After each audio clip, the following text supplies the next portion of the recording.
Video में class 12th chemistry यानी कि चैप्टर नंबर 1 बिलियन इस पार्ट से जो भी क्वेश्चन बनेगा आज हम इस वीडियो में सोल्व करने वाले हैं। क्या करने वाले हैं? इस वीडियो में सोल्व करने वाले हैं। क्वेश्चन हमने कहाँ से लिए हैं? सब अनसॉर्ट पेपर से लिए हैं। आप चेक कर लेना, मिलाकर देख लेना, ठीक है। इसी में से सब क्वेश्चन लिए हैं। 7 इंपॉर्टेंट क्वेश्चन लिए हैं और 7 इंपॉर्टेंट न्यूमेरिकल्स हमने निकाले हैं, ठीक है। इनको तैयार कर लेना। और हमने क्या बताया, जो 2023 का अनसॉर्ट पेपर कराया है, 2023 का और 22 का, ठीक है, और 20 का कराया है, ठीक है। इनके आप न्यूमेरिकल कर लेना और ये 7 न्यूमेरिकल कर लेना, ठीक है। पेपर में आएगा तो इसी में से फंस जाएगा आपका, जे भी आया 2-3 न्यूमेरिकल, ठीक है, इसी में से फंस जाएंगे पेपर में, ध्यान रखना। और ये 13 इंपॉर्टेंट क्वेश्चन करा रहे हैं, इनको कर लेना। और अनसॉर्ट पेपर से 1-2 कराए हैं, ठीक है, उनसे कर लेना। इतने में से आपका पूरा पेपर फंस जाएगा, ध्यान रखना। तो देखिए यहाँ पर क्वेश्चन, इनको 100% तैयार कर लेना, कुछ भी रट लेना, कुछ भी कर लेना, इसी में से सब आएगा, ठीक है। क्योंकि हमने अनसॉर्ट पेपर से लिए, मैच किए हैं, ये बार बार आ रहे हैं क्वेश्चन, ठीक है। देखिए हमारा पहला क्वेश्चन, देखिए हमारे पास पहला क्वेश्चन क्या है हमारे पास, मोलर अवनमन स्थिरांक Kf क्या होता है? 2018-22 में आया था। देखिए क्या होता है मोलर, यहाँ पर लिखा हुआ मोलर अवनमन स्थिरांक क्या होता है। तो क्या होता है देखिए, 1000 ग्राम विलायक में, विलायक हम जानते हैं, जैसे जल लेते हैं, जल मान लीजिए विलायक क्या होता है, विलय मान लीजिए विलय क्या होता है, एक होता है चीनी, मान लीजिए चीनी है हमारे पास, प्लस का जल है इक्वल टू क्या बनेगा हमारे पास, शरबत बनेगा। शरबत मतलब बिलियन बन जाएगा, पूरा इसको घोरेंगे, क्या बन जाएगा, शरबत बन जाएगा, जानते होंगे बिलियन, ठीक है। क्या होता है हमारे पास, चीनी जो कम मात्रा में होती है उसे विलय कहते हैं, जो थोड़ा विलय से थोड़ा ज़्यादा मात्रा में होता है उसे कहते हैं विलायक, जो पूरा हमारे पास बनता है सॉल्यूशन उसे कहते हैं बिलियन कहते हैं, ठीक है।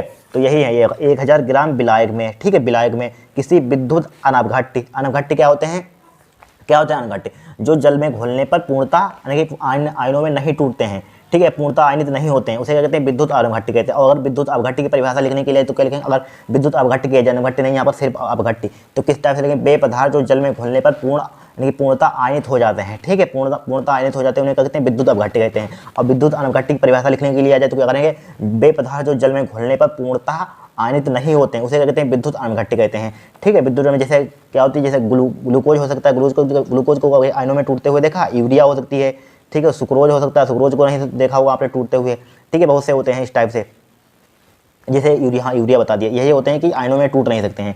फिर देखिए इनकी अणुघट्ट के 1 ग्राम अणु या ये मोल लिख सकते हैं, 1 ग्राम अणु या मोल को घोलने से, 1 ग्राम अणु लेंगे या मोल को, उनको घोलने से जो हिमांक में जो कमी होती है, क्या होती है, जो हिमांक में कमी होती है, ठीक है, उसे क्या कहते हैं, मोलर अवनमन स्थिरांक कहते हैं। अब समझ लीजिए यहाँ पर अवनमन का मतलब क्या होता है, अवनमन का मतलब आपसे पूछे क्या होता है, घटना। जैसे आपने ट्रिग्नोमेट्री क्लास 10th में पढ़ी होगी, क्या पढ़ी होगी, ट्रिग्नोमेट्री। देखिए जब नीचे से ऊपर की ओर देखते हैं तो उन्नयन होता है, उन्नयन का मतलब क्या होता है, बढ़ना होता है। जो ऊपर से नीचे की ओर देखते हैं, ठीक है, ऊपर से नीचे की ओर देखें तो अवनमन कोण बनेगा, ठीक है, अवनमन से पहचानिए घटना, और यही लिखा हुआ है। देखिए 1000 ग्राम विलायक में किसी विद्युत अनवघट्य के 1 ग्राम अणु को, 1 ग्राम या 1 मोल को घोलने से विलयन के हिमांक में जो कमी होती है उसे कहते हैं मोलर अवनमन स्थिरांक कहते हैं, ठीक है। इस टाइप से आपको परिभाषा लिख देनी है। फिर देखिए मोलर उन्नयन स्थिरांक से हम क्या समझे, 2017 में परिभाषा आई थी, 2014 में आई थी। देखिए 1000 ग्राम विलायक में, इसमें लिख देंगे विलायक में उसमें लिखा विलायक में किसी विद्युत अनवघट्य, ठीक है, किसी विद्युत अनवघट्य के 1 ग्राम अणु को घोलने से विलयन के क्वथनांक में जो उन्नयन होता है, ठीक है, जो बढ़ोतरी होती है, ठीक है, उन्नयन होता है, उसे मोलर उन्नयन स्थिरांक कहते हैं। इसे केवी से रिप्रेजेंट करते हैं, किससे रिप्रेजेंट करते हैं, केवी से। इस टाइप से इसकी परिभाषा लिख लेना है। क्या होता है, 1000 विलायक में विद्युत अनवघट्य 1 ग्राम अणु को घोलने से विलयन के क्वथनांक में, ठीक है, विलय क्वथनांक में क्या होती है, यहाँ पर हिमांक में लिख देंगे, यहाँ पर क्वथनांक में लिख देंगे। क्वथनांक में जो उन्नयन होता है, जो अधिकता हो से समझ लीजिए, ठीक है, उन्नयन लिख दीजिए, उन्नयन होता है, उसे क्या कहते हैं, मोलर उन्नयन स्थिरांक कहते हैं, इसे केवी से प्रदर्शित करते हैं। फिर देखिए यहाँ पर मोल अंश क्या होता है, ये भी परिभाषा 2018 में आई हुई है। देखिए क्या होता है, उदाहरण से समझाइए। देखिए किसी विलयन में उपस्थित एक घटक या एक अवयव के मोलों की संख्या तथा विलयन के कुल मोलों की संख्या के अनुपात को उस घटक का मोल अंश कहते हैं, ठीक है। क्या होता है, आपसे पूछे कोई मोल अंश क्या होता है, किसी विलयन में उपस्थित, देखिए समझिए यहाँ पर आपको समझा देते हैं। देखिए हमारे पास क्या है, एक मान लीजिए यहाँ पर इसमें भरा हुआ है, कुछ भी विलयन भरा हुआ है, यहाँ पर कुछ भी हो सकता है, ठीक है, जल भरा हुआ है, कुछ भी भरा हुआ है, ठीक है, इस टाइप से यहाँ पर है, क्या है, यहाँ पर कुछ भी भरा हुआ है। अब देखिए इसकी परिभाषा किस टाइप से बनाएंगे। मान लीजिए हमारे पास क्या है, एक से मूल प्रवाह एक से है और एक से भी है यहाँ पर, तो किस टाइप से लिखेंगे, क्या हमारे पास पूरा विलयन भरा हुआ है, ठीक है, क्या लिखेंगे, किसी विलयन में उपस्थित, ठीक है। एक घटक मान लीजिए क्या हो सकता है, एक से, तो एक घटक या एक अवयव लिख सकते हैं यहाँ पर, ठीक है। एक घटक एक कंपोनेंट हो सकता है, घटक हो सकता है एक घटक या एक अवयव के मोलों की संख्या। एक घटक लिख लिया, इसके मोलों की संख्या एक क्या है, मोलों की संख्या लिखिए एन ए, ठीक है, sorry N A N B, ठीक है। यहाँ पर मोल प्रभाज नहीं, क्योंकि मोल अंश की परिभाषा डिफाइन कर देना हम, तो क्या लिखेंगे, एक घटक के मोलों की संख्या एन ए डिवाइड बाई क्या होती है, बिलियन में कुल मोलों की संख्या। कुल मोलों की संख्या क्या है, N A plus N B divide by N A plus N B. कुल मोलों की संख्या के अनुपात क्या होता है, ये अनुपात रेशियो होता है, इसी को कहते हैं मोल अंश कहते हैं, मोल प्रभाज कहते हैं। इस टाइप से हमको परिभाषा बना देनी, यही लिखी हुई है, ठीक है। क्या लिखी हुई है, किसी बिलियन में उपस्थित एक घटक या एक अवयव के मोलों की संख्या तथा बिलियन के कुल मोलों की संख्या के अनुपात को उस घटक का क्या कहते हैं, मोल अंश कहते हैं, एक से प्रदर्शित करते हैं, ठीक है। अब एक से मान लीजिए मोलों की संख्या, मोल प्रभाज का फार्मूला क्या होता है, एक से, यानी कि एक घटक के मोलों की संख्या डिवाइड बाय कुल मोलों की संख्या, यही परिभाषा है, क्यों लिख दिया यहाँ पर एक्स, यानी कि एक घटक के मोलों की संख्या डिवाइड बाय कुल मोलों की संख्या, N A plus N B equal to समीकरण एक डाला हमने। फिर इसी टाइप से जो यहाँ पर बी होता है जस्ट इसके ऊपर लिख देते हैं एन बी डिवाइड बाय, तो नीचे सेम टू सेम रहेगा, एन ए प्लस के एन बी हो जाएगा, क्या हो जाएगा, N A plus N B. जब इसको हम जोड़ेंगे समीकरण एक व दो को जोड़ लीजिए, यहाँ पर देखिए कहाँ पर जोड़ देते हैं, यहाँ पर जोड़ लीजिए, कहीं पर देखिए यहाँ पर जोड़ लीजिए, ठीक है। जब देखिए इनको जोड़ेंगे समीकरण एक व दो को लिख देना समीकरण, तो क्या हो जाएगा हमारे पास एक से प्लस का एक्स बी, जिसे का ही बोल सकते हैं यहाँ पर, एक से प्लस एक्स बी, इसको जोड़िए। देखिए इसका एलसीएम क्या आ जाएगा, N A plus N B, N A plus N b आ जाएगा एलसीएम, ऊपर वाले को जोड़ देंगे, n A plus N B divide by N A plus N B हो जाएगा, N A plus N B divide by क्या हो जाएगा, एन ए प्लस का एन बी, ठीक है। देखिए इससे कैंसिल आउट हो जाएगा, तो क्या हो जाएगा, एक से प्लस के एक्स बी हो जाएगा, यानी कि एक घटक का मोल अंश डिवाइड, एक घटक का मोल अंश प्लस दूसरे घटक का मोल अंश क्या होता है हमारे पास, ठीक है। एक घटक का मोल अंश प्लस दूसरे घटक का मोल प्रभाज क्या होता है, इक्वल टू बन के होता है, ध्यान रखना, ये ऑब्जेक्टिव में पूछा जा सकता है, एक से प्लस एक भी किसके इक्वल होता है, बन के। अगर ध्यान रखना, अगर पेपर में आपको टाइम बचाना है, अगर मोल प्रभाज निकालने के लिए आए, ठीक है, क्या है मोल प्रभाज के लिए, अगर आप एक का निकाल लेना, या बी का निकाल लेना, ए का निकाल लेना, ठीक है, दोनों का मत निकालना, एक का निकाल लेना और उसमें से यहाँ पर एक की वैल्यू पुट कर देना, और मान लीजिए एक हमने एक का हमने निकाल लिया था, एक से प्लस के अगर न्यूमेरिकल आए, एक से बी का मान लिए इनकी बी का निकल लिया था मोल प्रभाज, तो बराबर प्लस का 5 लिखेंगे, बराबर 1 लिखेंगे। आप लोग एक से बराबर क्या उधर उसको भेज 1 में से घटा देते हैं, दूसरे आ जाता है, ठीक है। टाइम मत बर्बाद करना, कितना आ जाएगा, माइनस का 4 आ जाएगा, इन माइनस का नहीं कुछ भी आ सकता है, ठीक है, माइनस का 4 आ जाएगा। इस टाइप से आपको करना है, यानी कि एक का अगर पता चल गया, दूसरे को एक का यहाँ पर वैल्यू पुट कर देंगे, दूसरे का आप लोग निकाल सकते हैं, दूसरे का फार्मूला निकालने की जरूरत नहीं है, तो टाइम बर्बाद करना मत, ठीक है, डायरेक्टली इस टाइप से निकाल सकते हैं। फिर देखिए यहाँ पर नेक्स्ट परिभाषा, फिर देखिए समप्रासरी विलयन 2020 में आई थी। समप्रासरी विलयन से आप क्या समझते हैं, क्या होती है समप्रासरी विलयन, यानी कि सम यहाँ पर लिखा हुआ सम मतलब कि समान, ठीक है, समान, परासरी, ठीक है, समान, जिनके परासरण दाब में जिसके परासरण दाब क्या हो समान, उसे क्या कहते हैं, समपरासरी कहते हैं यहाँ पर। परासरी देखिए, सम मतलब समान, परा मतलब परासरण आता है, परा मतलब परासरण, ठीक है, परासरण मतलब परासरण, जिसके मतलब समान, परा मतलब परासरण, जिनके परासरण दाब समान उसे कहते हैं समपरासरी विलयन कहते हैं, ये लिखा हुआ है, यानी कि समान ताप पर जिनके परासरण दाब समान उसे कहते हैं समपरासरी विलयन कहते हैं, ये लिखा हुआ है। भिन्न पदार्थों वाले दो विलयन जिनके परासरण दाब समान ताप पर समान होते हैं उसे कहते हैं समपरासरी विलयन कहते हैं, क्या कहते हैं, समपरासरी विलयन। फिर देखिए यहाँ पर नेक्स्ट, बासदाब अवनमन संबंधी राउल्ट का नियम लिखे। देखिए 2009, 8, 18, 19, 20, 22, 23 लगातार एक क्वेश्चन आया हुआ, ध्यान रखना, इसको रट लेना, राउल्ट का नियम। देखिए अनसार्ट पेपर में हमने देखा, इतने बार डाला है, यहाँ पर इतने बार आ चुका है क्वेश्चन। देखिए इस नियम के अनुसार लिखेंगे, क्या लिखेंगे, इस नियम के अनुसार, ठीक है। आपको सिर्फ फार्मूला याद करना है, इसको मत याद करना, परिभाषा फार्मूला याद रखें, अभी कभी भूलेंगे नहीं। क्या होता है, किसी विलयन का बासदाब का अपेक्षिक अवनमन, ठीक है, विलय के मोल प्रभाज के बराबर होता है या मोल अंश के बराबर होता है। देखिए ये क्या होता है हमारे पास, विलयन का बासदाब का अपेक्षिक अवनमन होता है। ये क्या होता है हमारे पास, मोल प्रभाज होता है। मोल प्रभाज का फार्मूला क्या होता है बताइए, यहाँ पर अभी बताया था हमने, देखिए कहाँ गया पेज। मोल प्रभाज का फार्मूला क्या होता है, एक से बराबर क्या होता है, एक से मान लीजिए कुछ भी लीजिए, N A divided by N A plus का एन बी होता है। क्या होता है, एन ए प्लस का एन बी। देखिए यही यहाँ पर है, देखिए इसको क्या है हमारे पास, एन ए प्लस का एन बी क्या लिखा हुआ है, यानी कि पी जीरो बटे पी मोल प्रभाज के बराबर होता है। मोल प्रभाज का यही फार्मूला होता है, ठीक है। यहाँ पर कोई दिक्कत नहीं, यहाँ पर चूंकि इन्होंने नाम नहीं स्मॉल एन लिख दिया, डिवाइड बाई क्या लिख दिया, ये जो होता है स्मॉल एन तो नीचे आ जाएगा small N plus capital N आ जाएगा, ठीक है। इससे को रिप्रेजेंट कर सकते हैं, कोई दिक्कत नहीं है, ठीक है। यही लिखा हुआ है, क्या लिखा हुआ है, ये क्या होता है हमारे पास, इसको देना है, विलयन का बासदाब का अपेक्षिक अवनमन इक्वल टू क्या होता है, मोल प्रभाज के बराबर होता है, ठीक है। बराबर मतलब बराबर, इक्वल होता है। क्या होता है, किसी विलयन का बासदाब का अपेक्षिक अवनमन विलय के मोल प्रभाज के बराबर होता है। इसे क्या कहते हैं, राउल्ट का नियम कहते हैं। इतनी परिभाषा हमको ध्यान रखनी है, ठीक है, लगातार आया हुआ है। जहाँ पी जीरो क्या आता है, विलय का बासदाब होता है, ठीक है। पी एस क्या होता है, एस फॉर सोल्यूशन, यानी कि विलयन का बासदाब होता है। जहाँ एन स्मॉल एन और कैपिटल एन क्या है, विलय तथा विलायक के ग्राम अणुओं की संख्या है, ठीक है। क्या है, ग्राम अणुओं की संख्या। इस टाइप से इसकी परिभाषा याद कर लेना, लगातार आया हुआ है। फिर देखिए मोलरता क्या होती है, मोलरता आई हुई है, देख हमने डाला नहीं था। देखिए मोलरता की परिभाषा लिखिए, आपको फार्मूला ध्यान रखना है, फार्मूला ध्यान रखना, इसी से परिभाषा बन जाएगी, इसी से न्यूमेरिकल सोल्व हो जाएगा। देखिए मोलरता के फार्मूला क्या होता है, विलय के मोलों की संख्या डिवाइडेड बाय विलयन का आयतन लीटर में होता है। क्या होता है, लीटर में। तो किस टाइप से बनाएंगे, 1 लीटर में ठीक है। यहाँ पर आयतन लीटर में यहाँ पर 1 होगा जस्ट, जिसके आगे यहाँ पर कुछ नहीं है तो मान लीजिए 2 लिखा, 1 से लिखा हुआ, इसके आगे कुछ नहीं तो 1 होगा, इस लीटर के आगे कुछ नहीं तो 1 लिखा हुआ, तो क्या लिखेंगे यहाँ पर बिलियन लिखा हुआ, 1 लीटर यहाँ से शुरू करेंगे, 1 लीटर बिलियन में घुले, क्या बिलियन में घुले विलेय के मोलों की संख्या को बिलियन की मोलरता कहते हैं। क्या होते हैं 1 लीटर बिलियन, 1 लीटर बिलियन में घुले या बिलियन में घुले, हाँ सही है, घुले विलेय के मोलों की संख्या को कहते हैं मोलरता कहते हैं। इसे किसे, ठीक है, एम कैपिटल एम से रिप्रेजेंट करते हैं। ठीक है, इसका फार्मूला क्या होता है, विलेय के मोल बराबर क्या होता है, भार बटे अणुभार। स्मॉल क्या होता है, विलेय का भार स्मॉल डब्ल्यू ले लिया और विलेय का अणुभार स्मॉल डब्ल्यू यानी कि स्मॉल एम ले लिया। ठीक है, बिलियन का आयतन क्या होता है मिलीलीटर। अगर यहाँ पर 1000 से मल्टीप्लाई कर देंगे, अगर नहीं करेंगे तो आपको बाद में यूनिट कन्वर्जन करना पड़ेगा। ठीक है, तो क्या हो जाएगा मल्टीप्लाई भी मिलीलीटर में 1000 से ऊपर मल्टीप्लाई कर, जो दिया उसको डाटा उसको मिलीलीटर में कन्वर्ट कर लेना, जहाँ तक मिलीलीटर में दिया जाता है। ठीक है, 1000 से ऊपर मल्टीप्लाई कर दिए, फार्मूला आप डायरेक्टली याद कर लेना, याद करना इसको याद कर लेना। ठीक है, जहाँ स्मॉल डब्ल्यू का है हमारे पास विलेय का भार है, एम क्या है स्मॉल एम क्या है विलेय का अणुभार है, बी क्या है हमारे पास बिलियन का आयतन है। ठीक है, फिर देखिए मोललता की परिभाषा दीजिए। ठीक है, देखिए यही इसका फार्मूला सिर्फ ध्यान रखा, इसको मत ध्यान रखना। ठीक है, फार्मूला लिखवाने के लिए इस पर क्योंकि न्यूमेरिकल पूछा जाता है इसलिए परिभाषा हमने लिख दी है, क्योंकि आप परिभाषा भी बना लेंगे और न्यूमेरिकल भी सोल्व हो जाएगा। देखिए मोललता क्या होती है, हमारे हमसे इसको रिप्रेजेंट करते हैं। देखिए क्या होते हैं विलेय के मोलों की संख्या डिवाइड बाई, यहाँ पर क्या हुआ उसमें क्या था, ठीक है, यहाँ पर क्या होगा विलायक का, ठीक है, विलायक का द्रव्यमान किलो में होगा, क्या होगा किलो में होगा द्रव्यमान। ठीक है, किलो में होगा, ध्यान रखना किस में होगा किलो में। तो किस टाइप से 1 किलो में विलायक, वहाँ पर क्या लिखा था, ठीक है, वहाँ पर क्या था बिलियन था, और यहाँ पर क्या है जस्ट उसको विलायक कर देंगे। ठीक है, 1 किलो विलायक में घुले भाई सेम टू सेम परिभाषा है यहाँ पर, 1 किलो विलायक में घुले विलेय के मोलों की संख्या को क्या कहते हैं मोललता कहते हैं। ठीक है, मोलल्टी कहते हैं। ठीक है, क्या होती है 1 किलो विलायक में घुले विलेय की मोलों की संख्या को क्या कहते हैं मोललता कहते हैं। ठीक है, इसका फार्मूला या ध्यान रखना, जहाँ क्या है हमारे पास कैपिटल डब्ल्यू क्या है विलायक का भार है, स्मॉल डब्ल्यू क्या है विलेय का भार है, स्मॉल डब्ल्यू स्मॉल एम क्या है विलेय का अणुभार है। ठीक है, सातवां क्वेश्चन इसको हो गया। देखिए नेक्स्ट क्वेश्चन देखेंगे। देखिए ये भी क्वेश्चन 2020 में आया था, मोललता था मोल अंश में संबंध सत्यापित कीजिए, इसलिए हमने लिया है। ठीक है, क्या लिया, इसीलिए लिया, इंपॉर्टेंट क्वेश्चन है। देखिए यहाँ पर क्या है मोललता तथा मोल अंश में संबंध सत्यापित कीजिए, तो किस टाइप से सत्यापित करेंगे, तो मान लेंगे यहाँ पर क्या लिखा हो मोललता। ठीक है, मोललता क्या मान लेंगे, यहाँ पर देखिए लिखिए माना, लिखिए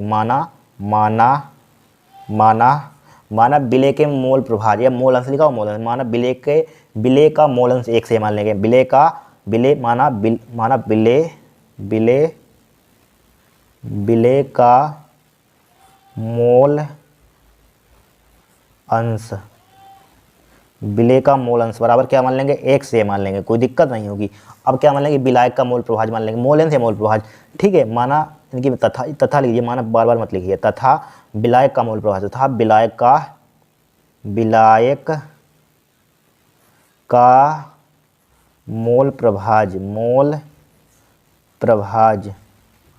मोल प्रभाज क्या मान लेंगे हम एक्स भी मान लेंगे। ठीक है, इसे काई भी बोल सकते हैं। ठीक है, हमने अपनी हेल्प के लिए यहाँ पर एक्स लिख दिया। ठीक है, एक्स बोलते हैं हम।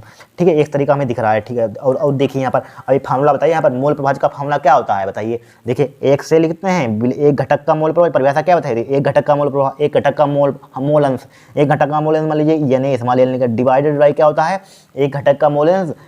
ठीक है, एक घटक के मोल अंश तथा कुल मोल अंश का योग, यानी कुल मोल अंश का अनुपात क्या कहते हैं मोल प्रभाज कहते हैं। कुल मोल अंश क्या हो गए यानी कि एन प्लस एल बी। ठीक है, कुल मोल अंश हो जाएगा यहाँ पर एन प्लस एन बी, ये क्या होगा कुल मोल अंश होगा। ये क्या होती है परिभाषा होती है, एक घटक का मोल प्रभाज, एक घटक का मोल। ठीक है, एक घटक का मोल तथा कुल दोनों घटक का मोल लिखते हैं, कुल घटक का मोल।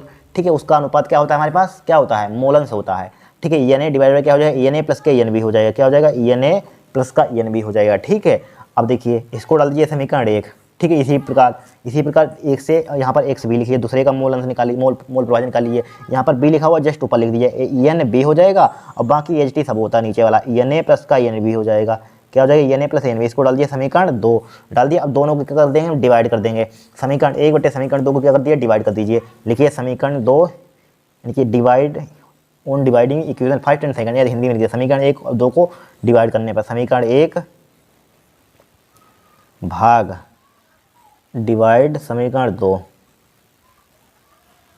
ठीक है, समीकरण 2 क्या है हमारे पास 1 से divided by x b equal to, इसको लिखे एन ए बट्टे एन ए प्लस के एन बी, फिर डिवाइडेड बाई, फिर क्या हमारे पास n b divided by N A plus का एन बी, इसको उल्टा कर सकते हैं। जस्ट देखिए एन ए बटे N A plus N B, N A plus का एन ए बी मल्टीप्लाई, ठीक है, ऊपर पहुंच जाएगा एन ए प्लस का एन बी, फिर डिवाइड बाई क्या हो जाएगा हमारे पास, क्या हो जाएगा N A plus N B divide by क्या हो जाएगा एन बी हो जाएगा। देखिए ऊपर पहुंचा दिया। अब देखिए इससे उड़ जाएगा यहाँ पर, तो हमारे पास क्या बचा यहाँ पर, एक से बटे एक्स बी बचा यहाँ पर, बराबर क्या बचा हमारे पास, क्या बचा एन ए बटे एन बी बचा। अब देखिए समझिए हमारे पास यानी कि मोल का फार्मूला क्या होता है, मोल बराबर मोल निकालने के लिए आ जाए आपके लिए, तो किस टाइप से यहाँ पर फार्मूला लगाएंगे। मोल बराबर क्या होता है, मोल बराबर वेट अपान मोलर मास, क्या होता है वेट अपान मोलर मास, मोलर मास की अणुभार, ठीक है, यानी कि मोल बराबर क्या होता है, भार बटे अणुभार होता है, वेट अपान मोलर मास।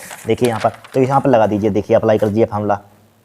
देखिए यहाँ पर लिख देते हैं, एक्स से डिवाइड बाई क्या हो जाएगा, एक्स बी हो जाएगा, बराबर क्या होता है मोल भार बटे अणुभार, भार बटे अणुभार, अणुभार मतलब यम। देखिए यहाँ पर ए लिखा हुआ तो यहाँ पर ए लिख दीजिए, यहाँ पर ए लिख दीजिए, डिवाइड बाई भार बटे अणुभार, भार बटे अणुभार, यहाँ पर बी लिखा हुआ तो यहाँ पर बी लिख दीजिए, कोई दिक्कत नहीं होगी। अब देखिए भार डब्ल्यू ए अपान यम ए, इसको झुमकाते हुए लिखते हैं, हमें उल्टा करना चाहते हैं, इसको ऊपर भेज दीजिए, तो क्या हो जाएगा यम बी हो जाएगा, डिवाइड बाई क्या हो जाएगा स्मॉल डब्ल्यू बी हो जाएगा, हो जाएगा यहाँ पर। अब देखिए समझिए, अब बोलिए हम क्या कर सकते हैं यहाँ पर, अब यहाँ पर हम क्या कर सकते हैं। देखिए इसमें एक जुगाड़ है करने का, हमें चूंकि क्या लाना है यहाँ पर, मोललता बनानी है, ठीक है। मोललता कैसे बनाएंगे बताइए, यहाँ पर मोललता और मोल अंश लाना है। मोल अंश किस टाइप से लाएंगे, देखिए इसमें बनाएंगे, मोल अंश चूंकि हमारे पास है लेकिन मोललता बनाएंगे यहाँ पर, तो इससे बनाएंगे हम, देखिए किस टाइप से बनाते हैं, ठीक है। परिभाषा ध्यान रखना मोललता की क्या बताई थी यहाँ पर, देखिए क्या बनाएंगे हम, देखिए यहाँ पर देखिए क्या जुगाड़ लगाएंगे। अगर हम यहाँ पर क्या करते हैं, यहाँ पर देखिए 1000 से इसमें अगर हम मल्टीप्लाई करते हैं कोई दिक्कत तो नहीं होगी बताइए, और 1000 से हम डिवाइड करते हैं कोई दिक्कत नहीं होगी। देखिए इससे कैंसिल आउट हो जाएगा, ओनली 1 बचेगा, 1 की मल्टीप्लाई करें 1 है, कोई दिक्कत नहीं, कोई फर्क ही नहीं पड़ेगा, ठीक है, कर दिया कोई दिक्कत नहीं है। अब देखिए समझिए, अब यहाँ पर हम लिखना चाहते हैं, क्या लिखना चाहते हैं, अब देखिए एक फार्मूला हमने अभी लिखवाया था मोल प्रभाज में, क्या लिखवाया था, यानी कि देखिए इसीलिए वही हमने इसीलिए बता दिया था, काम आएगा। देखिए यहाँ पर क्या होता है हमारे पास, क्या होता है 1 से ए प्लस 1 से बी इजकल टू किसके होता है, 1 के बराबर होता है कि नहीं, सही बोलना भी बताया था हमने। हम मान लीजिए यहाँ पर एक्स बी का मान निकालना चाहते हैं, तो एक्स बी का मान का दूसरे का मोल प्रभाव निकाले थे, तो उसको उधर भेज सकते हैं, 1 से हो जाएगा, भेज सकते हैं। देखिए काम आ गया यहाँ पर, आ गया काम। अब यहाँ पर पुट कर दीजिए 1 माइनस का 1 से हो जाएगा, यहाँ पर क्या हो जाएगा 1 माइनस का 1 से हो जाएगा, 1 से डिवाइड बाई क्या हो जाएगा 1 माइनस का 1 से ए हो जाएगा, हो गया कि नहीं हो गया, इजकल टू देखिए। अब देखिए यहाँ पर small W A upon M A, ठीक है, स्मॉल डब्लू बोल रहे हैं, सही से लिख लेना एम ए, ठीक है, मल्टीप्लाई 1000 को इसके साथ घुसेड़ दीजिए, यहाँ पर 1000 लिख दिया, यहाँ पर लिख दिया 1000 लिख दिया। अब बचा हमारे पास क्या है यहाँ पर, देखिए स्मॉल डब्लू बटे एम ए मल्टीप्लाई 1000, क्या बचा हमारे पास ए वाला बचा यहाँ पर ये। अब यहाँ पर देखिए इसको भी साथ लिख लीजिए, यहाँ पर स्मॉल डब्लू लिख दिया यहाँ पर। अब देखिए क्या बचा हमारे पास यहाँ पर एम बी बचा multiply M B divide by क्या बचा हमारे पास 1000 बचा 1000 बचा। अब देखिए, अब बताइए परिभाषा क्या होती है मोललता की, मोललता की परिभाषा सुनाइए पर क्या होती है। अब देखिए 1 किलो विलायक में घुले विलेय के मोलों की संख्या को कहते हैं मोललता कहते हैं। अब देखिए यहाँ पर 1 किलो विलायक में घुले, अब देखिए विलायक क्या होगा, ए मान लीजिए क्या होगा विलायक, यहाँ पर मोल का फॉर्मूला क्या होता है, भार बटे अणुभार हो जाएगा, ठीक है। ये क्या होता है हमारे पास, क्या होता है यानी कि द्रव्यमान, ये क्या होगा हमारे पास द्रव्यमान होगा, क्या होगा द्रव्यमान। देखिए इसको बनाकर हम दिखा देते हैं, एक वही बन जाएगी परिभाषा यहाँ पर। देखिए क्या होता है भार बटे अणुभार, यानी कि एन हो जाएगा, यहाँ पर एन ए हो जाएगा डिवाइड बाई ए क्या बचा हमारे पास एम ए बटे एम बी, क्या बचा यानी कि इसका ये तो यानी कि मोल बन गया, और यही बचा यहाँ पर द्रव्यमान बचा, तो यहाँ पर द्रव्यमान लिख देंगे, भाई बताई थी परिभाषा, ठीक है। अब लिख लेना द्रव्यमान यहाँ पर है, क्या है द्रव्यमान की भार बोल सकते हैं, यहाँ पर क्या है भार है। क्या होती है 1 किलो विलायक में घुले विलेय के मोलों की संख्या, विलेय के मोलों की संख्या, ठीक है। 1 किलो विलायक मतलब 1 किलो होगा, यहाँ पर द्रव्यमान क्या लेते हैं, देखिए फार्मूला ध्यान रखिए, मोलता का फार्मूला विलेय के मोलों की संख्या डिवाइड बाई विलायक का द्रव्यमान, ठीक है। विलेय के मोलों की संख्या डिवाइड बाई विलायक का द्रव्यमान, ये क्या हमारे पास द्रव्यमान होगा, ए क्या होगा द्रव्यमान, उसे कहते हैं मोललता कहते हैं, तो यहाँ पर लिख लेंगे, ठीक है। 1 से बटे 1 माइनस का 1 से, ठीक है, मोललता, ठीक है। इसको क्या लिख सकते हैं, इसको इस पूरे फार्मूला को क्या लिखते हैं मोललता लिखते हैं। अभी दिखा रहे हैं आपको, देखिए फार्मूला कहाँ गया, ए वाला फार्मूला यहाँ पर लिखा हुआ, देखिए ए यही तो फार्मूला था, एम बराबर स्मॉल डब्लू बटे एम मल्टीप्लाई क्या होता है डब्लू होता है कैपिटल डब्लू मल्टीप्लाई 1000, एक क्या होता है ग्राम में होता है। अब देखिए वही बनेगा, सिर्फ ए भी भूल जाइए, ए भी से कोई दिक्कत नहीं है यहाँ पर, ठीक है। स्मॉल डब्लू बटे small divide by small M multiply क्या है, यहाँ पर कुछ भी मान सकते हैं, कैपिटल डब्लू आप लिख सकते हैं, लेकिन हमने बी लिखा है इसलिए कोई मैच नहीं करेगा, ठीक है। मल्टीप्लाई 1000 लिखा, किसका फार्मूला होता है मोललता का फार्मूला होता है, इसके लिए अपन मोललता लिख सकते हैं कि नहीं, देखिए लिख लेंगे, तो मोललता यहाँ पर लिख लें, मोललता के लिए मान लीजिए ये निकाल दिया, पहचान की मोललता, ऐसे पहचान बनेगी रहेगी आपको। और फिर यहाँ पर क्या बचा हमारे पास एम बी बचा मल्टीप्लाई एम बी बचा, देखिए बड़ा या रहने दीजिए, कोई दिक्कत नहीं है, इस्तेमाल यम ही रहने दीजिए लिखा, ठीक है, क्या रहने दीजिए इस्तेमाल यम ही लिखा रहने दीजिए। एम बी बटे क्या बचा हमारे पास 1000 बचा यहाँ पर, ठीक है। यही क्या हमारे पास यानी कि मोल अंश मोलेंस और मोललता में क्या आ गया हमारे पास, रिलेशन आ गया। या यहाँ पर निकाल सकते हैं मोललता निकालेंगे, देखिए क्या आ जाएगा फार्मूला, देखिए 1000 के उधर मल्टीप्लाई कर दीजिए, ऊपर 1000 के ऊपर मल्टीप्लाई कर दिया, मल्टीप्लाई 1 से ए लिखा हुआ है, डिवाइड इसको लिखा रहने दिए, 1 माइनस का 1 से लिखा रहने दिया। अब देखिए एम बी को नीचे ले आइए, एम बी को नीचे ले आए, हम ले आए एम बी को नीचे, कोई दिक्कत नहीं होगी। यही क्या है हमारे पास, जहाँ एम क्या है मोललता है, लिख लीजिए, क्या हमारे पास मोललता है, लिख लेना यहाँ पर, ठीक है। क्या है स्मॉल एम क्या है, मोललता, यहाँ लिख लीजिए, एम क्या है स्मॉल एम क्या है, मोललता, जैसे कि पहचान आपको बनी नहीं पता रहे, मोललता, ठीक है। यही आपको रिलेशन करना था यहाँ पर, ठीक है। 2 नंबर का आएगा क्वेश्चन है, ध्यान रखना, आ चुका है 2020 में, ठीक है। इस टाइप से करेंगे हम। अब देखिए नमा ये भी क्वेश्चन पेपर में आ चुका है, बिलियन के वासुदाब तथा विलय के अणुभार में संबंध सत्यापित कीजिए। क्या कीजिए, बिलियन के वासुदाब तथा विलय के अणुभार में संबंध सत्यापित कीजिए। तो किस टाइप से करेंगे बताइए, यहाँ पर किस टाइप से करेंगे, देखिए ध्यान से देखना, बड़ा इंपॉर्टेंट है। अगर राउल्ट का नियम में पढ़ाया, अगर फार्मूला आपको मालूम होगा तो हो जाएगा काम। यहाँ पर राउल्ट का नियम का फार्मूला क्या होता है, देखिए P0 माइनस का, या लिख दिया राउल्ट के नियम से, राउल्ट किसे लिख देंगे, राउल्ट के नियम से, बास दा संबंधी राउल्ट के नियम, राउल्ट का नियम लिखिए, राउल्ट के नियम से, राउल्ट के नियम क्या होता है, राउल्ट के नियम से, राउल्ट का नियम क्या होता है, किसी विलयन का बास दाब का अपेक्षिक अवनमन विलय के मूल प्रभाज के बराबर होता है। क्या होता है, याद होगा, किसी विलयन का बास दाब का अपेक्षिक अवनमन विलय के मूल प्रभाज के बराबर होता है। बड़ा सिंपल है, यहाँ पर आएगा जरूर, P0 माइनस के PS डिवाइड बाई क्या होता है, P0 होता है, इक्वल टू क्या होता है, N small N divide by क्या होता है, स्मॉल एन प्लस का कैपिटल एन। ये क्या होता है हमारे पास, इनकी क्या होता है, ये क्या होता है हमारे पास, यानी किसी विलयन का वास्तव का अपेक्षिक अवनमन विलय के मूल प्रभाज के बराबर होता है, उसी को राउल्ट का नियम कहते हैं। अब देखिए समझिए, अब यहाँ पर चूंकि यहाँ पर लिखिए, चूंकि यानी कि स्मॉल एन यानी कि विलय का मूल और विलयन का होगा मान लीजिए, ठीक है, इसका स्मॉल एन बहुत क्या होगा, बहुत छोटा होगा इससे, ठीक है, कैपिटल एन से क्या होगा, बहुत छोटा होगा। मान लीजिए हमारे आपके पास 30 लिखा हुआ है, 30 0.0 माइनस का लिखा हुआ है, 0.01, माइनस का नंबर तो बहुत छोटा होता है। मान लीजिए बहुत छोटा हमारे लिए, इसको हम छोड़ दें, इस 30 के आगे क्या है, बहुत छोटा है, तो इसको छोड़ दें। यहाँ पर एक कैपिटल एन के आगे स्मॉल एन बहुत छोटा है, तो छोड़ दिया हमने, ठीक है। अब देखिए यहाँ पर तो क्या हो जाएगा, यहाँ पर एन प्लस का कैपिटल एन को क्या कर देंगे, यहाँ पर एन लिख देंगे, यहाँ पर, ठीक है, क्या लिख देंगे, कैपिटल एन लिख देंगे, कोई दिक्कत नहीं होगी। देखिए P0 माइनस का PS डिवाइड बाई क्या हो जाएगा, P0 हो जाएगा, बराबर क्या हो जाएगा, एन अपान कैपिटल एन हो जाएगा। अब देखिए, अब बोलिए यहाँ पर क्या हुआ, देखिए P0 जो का दोनों का P0 माइनस का PS डिवाइड बाई क्या लिख लिया, P0 लिख लिया, बराबर मोल बराबर फार्मूला क्या होता है, भार बटे अणुभार होता है, भार बटे अणुभार लिख लिया। अब यहाँ पर देखिए छोटा एन है, इसलिए छोटा लिखा, यहाँ पर कैपिटल एन है तो बड़े बड़े नंबर लिख लीजिए।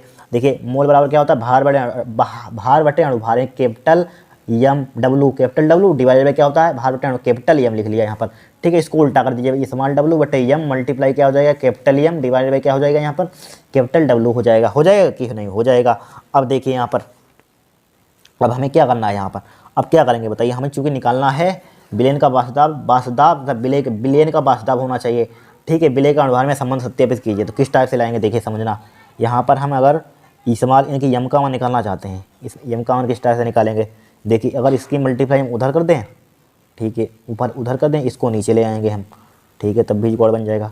या यहाँ पर देखिए या लिख सकते हैं, देखिए या लिखिए यहाँ पर, या इसको हम पलटना चाहते हैं, पलट दें, इसको पलट दीजिए, देखिए ऊपर पहुँच जाएगा यम, कैपिटल W ऊपर पहुँच जाएगा, स्मॉल W नीचे आ जाएगा, कैपिटल एम नीचे आ जाएगा। इसको उलट दीजिए, P0 ऊपर पहुँच जाएगा, P0 माइनस का PS नीचे आ जाएगा। हम निकालना चाहते हैं यम का मान अणुभार निकालना चाहते हैं। ये क्या है, स्मॉल एम क्या है, विलय का अणुभार है, ठीक है, छोटा लिखा मतलब विलय का अणुभार, P0 बटे क्या हो जाएगा, P0 हो जाएगा माइनस का PS हो जाएगा। अब देखिए, अब इसकी मल्टीप्लाई उधर कर दीजिए, क्या कर दिए, तिरछी multiply, small W capital M divided by, जो उल्टे हो जाएंगे, जो डिवाइड का वो मल्टीप्लाई में पहुंच जाएगा, जो मल्टीप्लाई का वो डिवाइड में आ जाएगा, तो क्या आ जाएगा, कैपिटल W नीचे आ जाएगा, यहाँ पर क्या आ जाएगा, कैपिटल W नीचे आ जाएगा। यही क्या है हमारे पास रिलेशन है, क्या है यहीं पर, यही संबंध है हमारे पास। देखिए यही लिखा हुआ विलयन के वासुदाब विलयन का वासुदाब यहाँ पर है, ठीक है, विलय का अणुभार में, ये क्या हमारे पास अणुभार है, यही आपको रिलेशन करना था, ठीक है। इतना ही करिए, आपको नंबर मिल जाएगा यहाँ पर, ठीक है। इतना सिंपल आएगा, पेपर में आया हुआ है, इसको तैयार कर लेना अच्छे से, ठीक है। इन दो रिलेशन में से एक रिलेशन छपा हुआ है पेपर में, ध्यान रखना।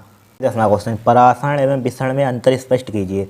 देखिए परासरण इधर डाल देंगे, इधर विसरण डाल देंगे। देखिए परासरण में अर्धपारगम, ये भी क्वेश्चन आया हुआ है, परासरण में अर्धपारगम झिल्ली का होना अनिवार्य है, ठीक है। विसरण के लिए अर्धपारगम झिल्ली का होना आवश्यक नहीं है, इसमें क्या हो आवश्यक है, इसमें अनिवार्य है, इसमें अनिवार्य नहीं है, ठीक है। फिर देखिए दूसरा लिखिए, परासरण में विलायक के कण केवल एक ही दिशा में विस्तृत होते हैं। ठीक है, इसमें क्या होंगे, विसरण में विलय के कण अधिक सांद्रता विलयन से कम सांद्रता विलयन की ओर जाते हैं। ठीक है, इसके क्या जाते हैं, अधिक सांद्रता विलयन से कम सांद्रता विलयन की ओर जाते हैं। तीसरा देखिए, परासरण की क्रिया केवल द्रव अवस्था में होती है। ठीक है, लिक्विड में होती है। और इसमें क्या होती है, विसरण ठोस, द्रव, गैस किसी भी अवस्था में होता है। ठीक है, किसी भी अवस्था में, ठोस में भी हो सकता है, द्रव में भी हो सकता है, गैस में भी हो सकता है। ठीक है, इस टाइप से इसकी आप लिख लेंगे परिभाषा है। क्या है, देखिए नेक्स्ट क्वेश्चन एवं वेग स्थिरांक में अंतर स्पष्ट कीजिए। क्या कीजिए, अंतर स्पष्ट कीजिए। देखिए बड़ा सिंपल है, ये भी क्वेश्चन आ चुका है पेपर में। ठीक है, शायद 2022 में आया था। साम स्थिरांक इधर वेग स्थिरांक में देखिए, यह उत्प्रेरक द्वारा प्रभावित नहीं होता है। ठीक है, एक कैटालिस्ट द्वारा क्या होता है, प्रभावित नहीं होता है। इसका मान उत्प्रेरक की उपस्थिति में क्या हो जाता है, बढ़ जाता है, इंक्रीज हो जाता है। ठीक है, इसका मान प्रारंभिक दाब सांद्रता पर निर्भर नहीं करता है। इसका मान क्या हो, निर्भर करता है, डायरेक्ट निर्भर। इसका मान किस पर निर्भर नहीं, इसका मान भी दाब व सांद्रता पर, इसका मान भी निर्भर नहीं करता है। ठीक है, फिर देखिए यहाँ पर, इसका मान केवल उत्क्रमणीय अभिक्रिया के लिए ज्ञात किया जा सकता है। इसका मान किसी भी अभिक्रिया के लिए ज्ञात किया जा सकता है। इसका सिर्फ उत्क्रमणीय के लिए ज्ञात किया जा सकता है। इसका मान सिर्फ किसी भी अभिक्रिया के लिए ज्ञात किया जा सकता है। ठीक है, लिख लीजिए, ये भी क्वेश्चन आया हुआ 11वां क्वेश्चन, इंपॉर्टेंट क्वेश्चन है। ठीक है, इसको लिख लेना, यहाँ पर याद पढ़ लेना, 2-4 बार याद हो जाएगा।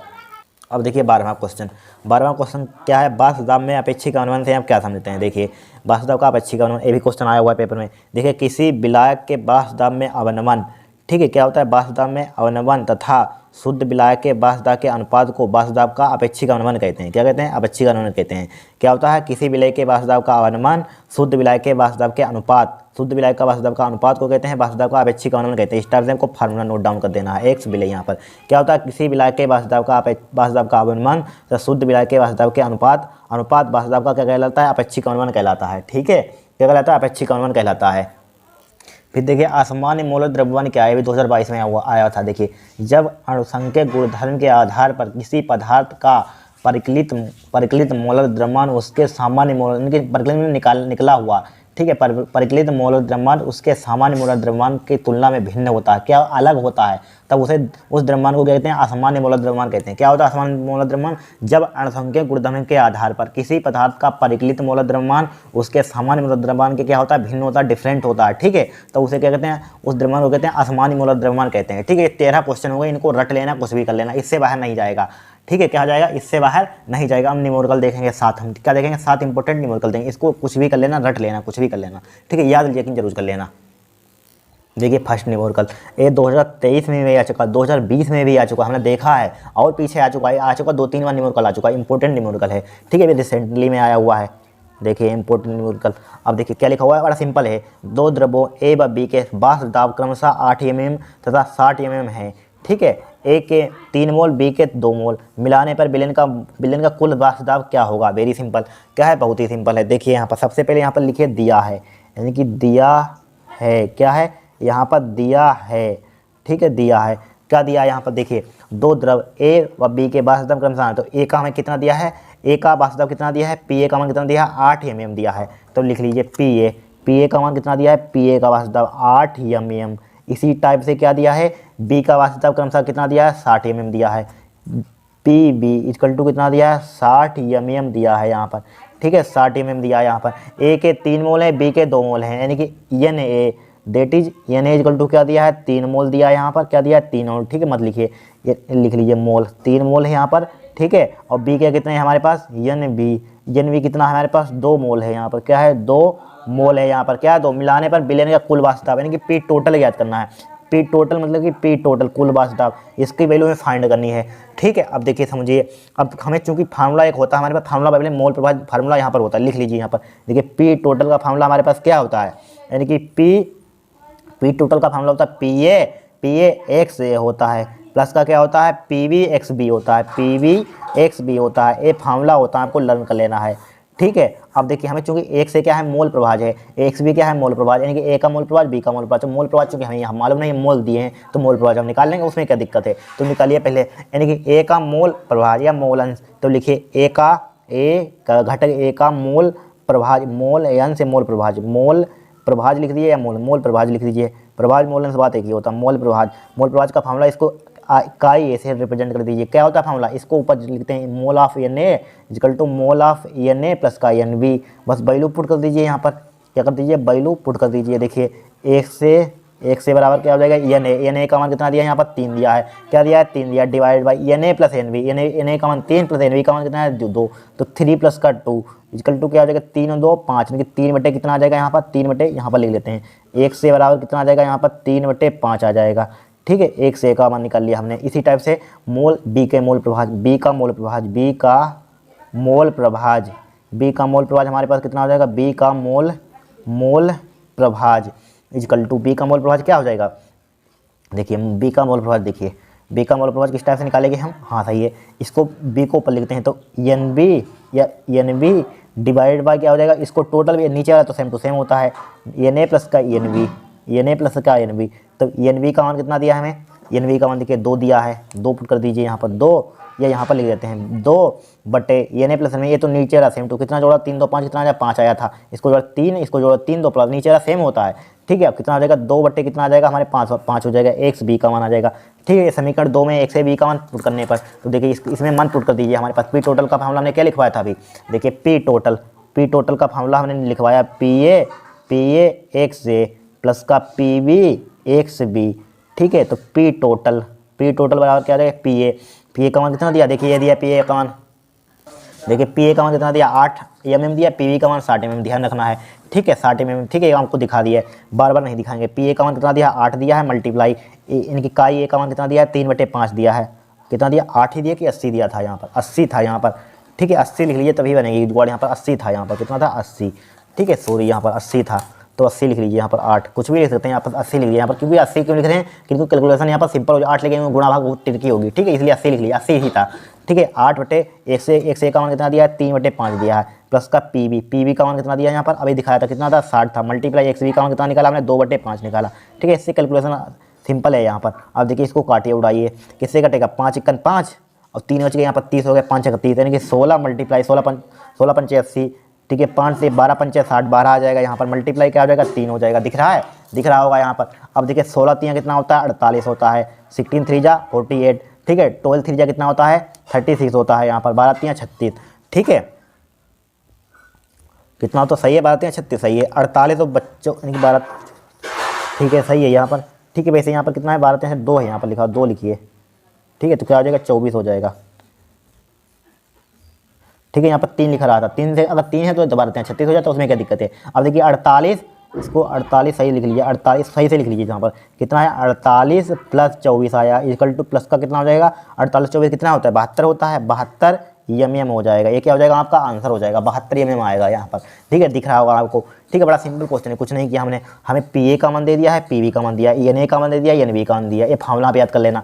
तो हमें चूंकि यहाँ पर मोल प्रभाव आ रहा है, पहले पेपर में आए पहले फार्मूला लिख लेना। ठीक है पहले डाटा पेपर में न्यूमेरिकल आए, पहले ये डाटा जो दिया है उसको लिख लेना और फार्मूला लिख लेना, यहाँ पर देख लेना इसमें क्या कम क्या पड़ रहा है। चूँकि हमने फार्मूले का हमारे पास चूँकि देखा हमने पी ए का मान भी है और पी बी का मान भी है, लेकिन हमें एक से काई ए का मान नहीं है, काई यानी कि मोल प्रभाव ए का नहीं है बी का नहीं है। चूँकि हम कहाँ से निकालें तो निकाल लेंगे। ठीक है जो नहीं दिया उसको निकाल लेते हैं, बस पुट कर देते हैं, आंसर आ जाता है। जो नहीं मालूम तो उसका ए का मोल प्रभाव निकाला, बी का मोल प्रभाव निकाला, ठीक है मोल फ्रैक्शन निकाला और वैल्यू पुट कर दिया, आपका आंसर आएगा यहाँ पर कैलकुलेशन की। ठीक है कैलकुलेशन ध्यानपूर्वक करने एग्जाम में, गड़बड़ी मत कर देना। ठीक है इस टाइप से क्वेश्चन को हमें सोल्व करना था यहाँ पर। अब देखिए दूसरा देखेंगे। अब देखिए ग्लूकोज का जलीय विलयन 10% भार बाई भार है, विलयन की मोललता तथा विलयन में प्रत्येक घटक का मोल अंश ज्ञात कीजिए। अगर एक क्वेश्चन आएगा तो 5 नंबर का आएगा लॉन्ग में, अगर यहाँ पर अगर एक चीज़ पूछेगा तो 3 नंबर का आएगा। ठीक है ध्यान रखना, इंपॉर्टेंट क्वेश्चन है, दूसरा क्वेश्चन है पेपर में आया हुआ है। ठीक है आया हुआ है, हमने दोनों यहाँ पर लिख दिया, विलयन की मोललता तब विलयन में प्रत्येक घटक का मोल अंश ज्ञात कीजिए। बड़ा सिंपल है। तो यहाँ पर क्या दिया ध्यान रखिए, ग्लूकोज का जलीय विलयन यानी कि विलयन क्या होता है, इसमें विलय भी होगा विलायक भी होगा। अगर विलयन लिखा हो तो क्या होगा इसमें 10% मतलब क्या होता है 10% लिखा हुआ, इसका मतलब क्या हुआ 100 में से यहाँ पर 10 दिया है यहाँ पर। अब कुछ आपको निकालना क्या है 10 होगा क्या, 10 क्या होगा यहाँ पर बताइए, यहाँ पर क्या होगा विलय होगा, जो कम मात्रा में होता है वो विलय होता है। बचा क्या यहाँ पर 100% में से 90 बचा, 90 क्या होगा विलायक होगा, विलय तभी तो विलयन बनेगा, इसलिए विलयन लिख दिया यहाँ पर इन्होंने। देखिए यहाँ पर चूंकि यहाँ पर हमें दिया है, यहाँ पर देखिए क्या दिया है, यहाँ पर दिया है देखिए क्या दिया यहाँ पर हमें दिया है 10%। 10% का मतलब क्या होता है देखिए 10% भार बाई भार है यहाँ पर, देखिए भार बाई भार। ठीक है भार बाई भार, इसका मतलब देखिए क्या होता है यहाँ पर, इसका मतलब क्या होगा देखिए, इसका मतलब होगा यहाँ पर क्या होगा, यहाँ पर 10% लिखा हुआ, क्या लिखा हुआ 10%। अब देखिए समझिए, यहाँ पर इन्होंने बोला ये पूरा बिलियन है, तो क्या होगा हमेशा ध्यान रखना, रट लेना, बताइए बिले क्या होता है, कम होता है। ये 10% 10 दिया हुआ है 100 में से, यानी कि 100 में से 10 क्या हुआ, ऐसे पहले जो कम मात्रा में लिखा होता है क्या होता है, बिले होता है। 10 क्या हमारे पास क्या हुआ, बिले होगा। बिले क्या होता है यहाँ पर, ग्लूकोज का जली विलेन, यानी कि 10 ग्राम क्या होगा, ग्लूकोज होगा। ग्लूकोज मतलब कि बिले, वही बिले, ठीक है, जली विलेन यहाँ पर। और क्या होगा हमारे पास 90 ग्राम क्या बचेगा, जली, जली मतलब जल होगा, 90 ग्राम विलायक होगा। ठीक है, लिख लीजिए आप जहाँ लिखना चाहते हैं। यहाँ पर क्या होगा 10 ग्राम क्या होगा हमारे पास, वाटर होगा। 10 ग्राम क्या होगा, ग्लूकोज होगा। क्या होगा, ग्लूकोज। ग्लूकोज का फार्मूला क्या होता है, C6H12O6 फार्मूला लिखते हैं। यहाँ पर 10 ग्राम क्या होगा, ग्लूकोज, यानी कि C6H12O6, ये क्या होता है, ग्लूकोज का फार्मूला होता है। अब देखिए इसमें और क्या होगा, यहाँ पर ग्लूकोज होगा इसमें, और क्या होगा यहाँ पर 90 ग्राम बचा। 90 ग्राम क्या होगा यहाँ पर, 90 ग्राम क्या होगा यहाँ पर, वाटर होगा, जल होगा, H2 होगा। ठीक है, इतना आप इस टाइप से अगर क्वेश्चन है इसी टाइप से कॉमन सेंस लगा लेना। अब देखिए यहाँ पर हमें पूछा गया मोललता विलेन के मोल प्रभाज, तो पहले मोल प्रभाज निकाल लेंगे, या मोल प्रभाज या मोल अंश। तो मोल प्रभाज के लिए फार्मूला क्या, पहले मोल पता होना चाहिए, तो मोल निकाल लीजिए यहाँ पर। ठीक है, पहले ग्लूकोज इसका, यानी कि इसका भार कितना दिया वेट यहाँ पर लिख लीजिए चाहे। ठीक है, यानी कि C6H12O6 का अणुभार निकाल लीजिए, का अणुभार। इसका डायरेक्टली याद कर लीजिए या निकाल लेना आप। ठीक है, इतना टाइम नहीं है निकालने के लिए। अणुभार क्या होता है, अणुभार इसका 180 होता है, यूरिया का इसका होता है 180, यूरिया का होता है 60। ठीक है, ये सोडियम हाइड्रोक्साइड का होता है शायद, निकाल लेना यहाँ पर। ठीक है, निकाल लेना इसका कितना, देखिए कार्बन का कितना होता है आप निकाल लेना यहाँ पर। कार्बन कितना होता है 6 से 12 होता है। हाइड्रोजन का 1 लगाना, इसका 16 लगाना, इसकी मल्टीप्लाई करना, जोड़ना, 180 आएगा यहाँ पर। ठीक, कुछ होते हैं ग्लूकोज, जैसे यूरिया हो गई और सुक्रोज हो गया और सोडियम जल का हो गया 18 होता है। ये 3-4 हैं फेमस है, वही आ जाते हैं। ठीक है, एथिलीन ग्लाइकोल का वहाँ पेपर में मत निकालना बैठना, और टाइम निकल जाता है। ठीक है, अब इसका अणुभार, इसका यानी कि अणुभार निकालिए। इसका भार कितना दिया है यहाँ पर, ग्लूकोज का भार कितना दिया 10, यहाँ पर लिख लीजिए। ग्लूकोज जल का, यानी कि जल का इस पहले लिख लीजिए। इसका क्या हमारे पास अणुभार कितना दिया इसका, यानी कि भार 10 ग्राम दिया है, यानी कि C6H12O6 का भार कितना दिया है यहाँ पर, 10 दिया है यहाँ पर। ठीक है, इसका अणुभार निकाल लीजिए, यानी कि मोल निकाल लीजिए। मोल ऑफ इसके N1 से रिप्रेजेंट कर दिए, क्या होता है, भार बटे अणुभार होता है। ठीक है, भार कितना दिया इसका 180 दिया यहाँ पर, चाहे आप W स्मॉल w के बराबर लिख सकते हैं, मत लिखिए यहाँ पर। ठीक है, मत तो यहाँ पर कितना दिया 180 डिवाइड बाई इसका कितना दिया है यहाँ पर 10 दिया है। ठीक है, 100 मोल यानी कि भार बटे अणुभार। भार कितना दिया यहाँ पर, भार देखिए क्या ये लिखा हुआ है, भार कितना दिया 10, अणुभार कितना है यहाँ पर 180 है।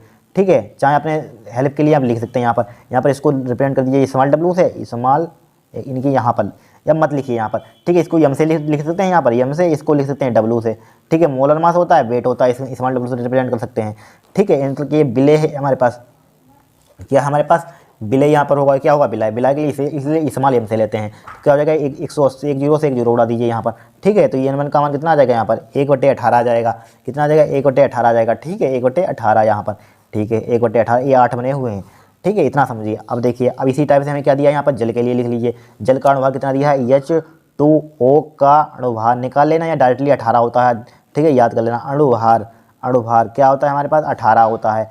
ठीक है, अब इसका हमें भार कितना दिया है 90 ग्राम दिया है। इसका भार कितना दिया है 90 ग्राम, तो लिख लीजिए H2O का भार,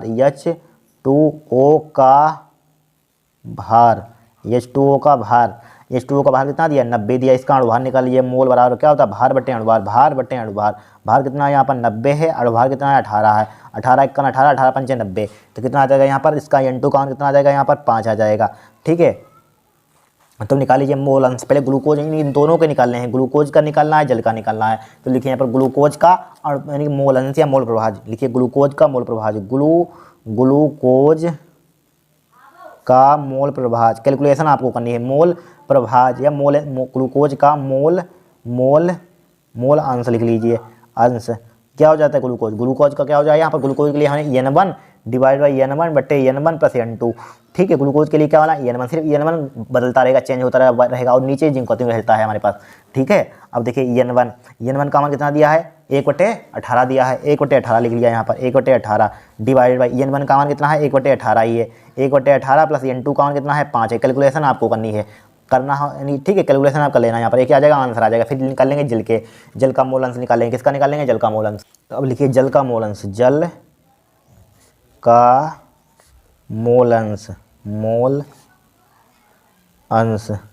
जल का मोल अंश क्या होता है हमारे पास फार्मूला जल का मोल अंश का, यानी कि जल के लिए क्या माना हमने, मोल क्या माना, N2 माना, तो N2 ऊपर लिख लीजिए, बाकी सब एच टी वही N1 प्लस का N2, ठीक है। N1 N2 का मान कितना है हमारे पास 5 आया, और नीचे वाला वही लिखते हैं, N1 का मान कितना था 1/18 था, प्लस के 5 हो जाएगा, 1/18 प्लस का क्या हो जाएगा 5 हो जाएगा। कैलकुलेशन आप कर लेना यहाँ पर। फिर क्या निकालनी थी हमें, मोललता निकालनी थी। क्या निकालनी थी, या दूसरी ट्रिक हमने बताई थी, क्या अगर एक का पता चल जाए दूसरे का वन वहीं से घटा सकते हैं। दूसरे का निकालना चाहते हैं यानी ग्लू इसका यानी कि जल का मोल प्रभाव, तो जल का मोल प्रभाव निकालना चाहते तो वन से आप घटा सकते हैं, किसके घटा सकते हैं, किसका घटा सकते हैं, ग्लूकोज का कितना दिया, ग्लूकोज का निकाल सकते हैं, यानी कि मोल प्रभाज, मोल यहाँ पर लिखिए मोल प्रभाज आप ग्लूकोज C6H12O6, ठीक है। यहाँ पर मोल जल प्रभाज क्या, मोल प्रभाज जल का मोल प्रभाज निकालना चाहते बनवाई से मोल ऑफ, यानी कि मोल ऑफ किसका निकाल सकते हैं यहाँ पर, यानी कि मोल किसका निकाल सकते हैं, यानी C6H12, यानी इसमें से अगर घटा देंगे मोल प्रभाज ग्लूकोज, मोल प्रभाज ग्लूकोज का, देखिए ग्लूकोज का जो इसको सिंप्लीफाई करना और इसमें वन में से घटा दें, तब भी आपका आंसर सेम टू सेम आएगा।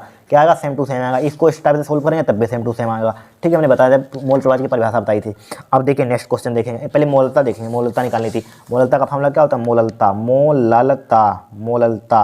मोललता का फॉर्मूला क्या होता है, विलेय के मोलों की संख्या, यानी कि विलेय के मोलों की संख्या, और क्या होता है विलायक का आयतन होता है। विलायक का होता है या विलेय के मोलों की संख्या, मोल बराबर क्या होता है, भार बटे अणुभार, डायरेक्टली याद रख सकते हैं, भार बटे अणुभार होता है, अणुभार, ये फार्मूला भी यूज कर सकते हैं। भार बटे मोल बराबर क्या होता है, भार बटे अणुभार, डिवाइड बाय के नीचे क्या होता है, यानी कि वन अप क्या होता है इसके नीचे, यानी कि क्या होता है विलायक का आयतन, इसको लिखते हैं वन अपान विलायक का आयतन, ठीक है। इस टाइप से सिंप्लीफाई कर लिया हमने। विलायक का आयतन फार्मूला वही है, विलायक का आयतन, आयतन किलोग्राम में होता है, ठीक है। तो भार क्या है हमारे पास, भार बटे अणुभार क्या होता है, विलेय क्या है हमारे पास, देखिए यहाँ पर विलेय क्या था, यहाँ पर ग्लूकोज था, तो ग्लूकोज का भार यानी कि भार कितना निकाला था हमने, ग्लूकोज का भार हमारे पास कितना था 10 था, 10 लिख लीजिए। अणुभार कितना हमारे पास ग्लूकोज का अणुभार, ठीक है। अणुभार यहाँ पर अणुभार कितना था 1/18 था, कितना था हमारे पास 1/18 था, या 180 था यहाँ पर, सॉरी इसका अणुभार कितना था 180 था। या आप डायरेक्टली विलेय के मोलों की संख्या, विलेय के मोलों की संख्या आ गई 10/180, देखिए विलेय का मोल निकाला था, कहाँ गया यहाँ पर, ये निकाला था मोल ऑफ 10/180 डिवाइड बाई क्या होता है अणु, यानी कि विलायक का आयतन होता है। विलायक यहाँ पर क्या है, यहाँ पर विलायक का आयतन क्या होगा बताइए, यहाँ पर विलायक का आयतन देखिए, विलायक क्या है हमारे पास 90 ग्राम, ये क्या था विलायक था 90 ग्राम, ये किसमें ग्राम में, इसको किसको कन्वर्ट कर देंगे हम, इसको किलोग्राम में कन्वर्ट कर देंगे, तो यहाँ पर 1 अपान क्या दिया है यहाँ पर 90 दिया है, 90 क्या है ग्राम में है, इसको 1 किलोग्राम में कितने हैं 1000 ग्राम होते हैं, ठीक है। इसको 1000 से क्या कर देंगे डिवाइड कर देंगे, किसमें हो जाएगा किलोग्राम में कन्वर्ट हो जाएगा। आप इसको सिंप्लीफाई कर लेना, आपका आंसर जो भी आया यहाँ पर, ठीक है, जो भी आया यहाँ पर या इसको देखिए 10/180 हमने एच टी लिखा है यहाँ पर, मल्टीप्लाई 1000 कहाँ पहुँच जाएगा, ऊपर पहुँच जाएगा, डिवाइड बाई क्या हो जाएगा 90 हो जाएगा। देखिए 1 और 2 जीरो से 2 जीरो उड़ा दीजिए यहाँ पर, ठीक है, 2 जीरो से 2 जीरो उड़ा दीजिए यहाँ पर।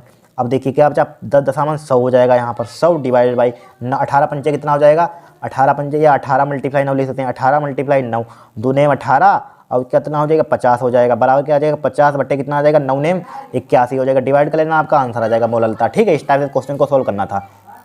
अब देखिए इस क्वेश्चन, गन्ने की शक्कर के 1.17 ग्राम को 25 ग्राम जल में घोलने पर विलायक का क्वथनांक 0.01 सेंटीग्रेड बढ़ जाता है, विलायक का अणु कुंदन स्थिरांक क्या होगा, ठीक है। वेरी सिंपल है, देखिए यहाँ पर क्या दिया, गन्ने के शक्कर 1.17 ग्राम को, ठीक है। तो सबसे पहले दिया यहाँ पर क्या दिया, स्मॉल डब्ल्यू दिया यहाँ पर, क्या स्मॉल डब्ल्यू क्या है, विलेय का भार, विलेय क्या है यहाँ पर गन्ने की शक्कर के 1.17 ग्राम को 25 ग्राम जल में घोलने पर, किसमें घोलने पर 25 ग्राम घोलने, किसे घोलने पर गन्ने की शक्कर को। जल हमेशा ध्यान रखना विलायक होता, रट लेना बताइए, ठीक है। तो यहाँ पर इसका मान भार कितना ग्राम लिखा हो, क्या भार यानी गन्ने की शक्कर का भार कितना दिया यहाँ पर, कितना दिया 1.17 ग्राम दिया यहाँ पर, दिया है, ठीक है। को 25 ग्राम जल में घोलना, कैपिटल डब्ल्यू का मान दिया यहाँ पर, किसका मान 25 ग्राम जल में घोलने पर किसका मान दिया, कैपिटल डब्ल्यू का मान दिया है, कितना दिया है 25 ग्राम दिया है, लिख लें 25 ग्राम यहाँ पर, कैपिटल डब्ल्यू का मान कितना दिया 25 ग्राम दिया है, 25 ग्राम दे दिया। इस टाइप से हमको पता लगाना है यहाँ पर, ठीक है। घोलने पर विलेय का क्वथनांक कितना इतना बढ़ जाता है, क्या बढ़ जाता है क्वथनांक, यानी क्वथनांक डेल्टा टीवी का मान दे दिया यहाँ पर, डेल्टा टीवी यानी कि बॉइलिंग पॉइंट कितना दिया है 0.017 सेंटीग्रेड, ठीक है, बढ़ जाता है, राइट।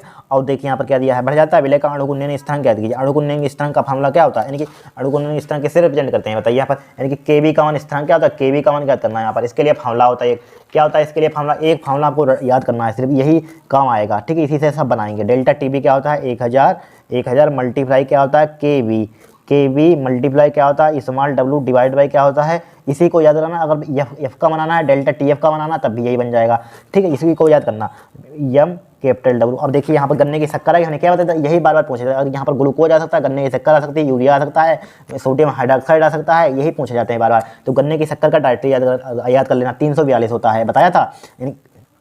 गन्ने की शक्कर का अणुभार कितना होता है 342 होता है। अगर ग्लूकोज आता तो इसका कितना हो जाता है 180 होता है। और यहाँ पर यूरिया आ जाती तो इसका क्या हो जाता है 60 हो जाता है। ठीक है भाई, फिक्स होते हैं। अब देखिए यहाँ पर डेल्टा हमें किसका मान निकालना, के बी का मान निकालना, इसकी इधर मल्टीप्लाई कर दीजिए।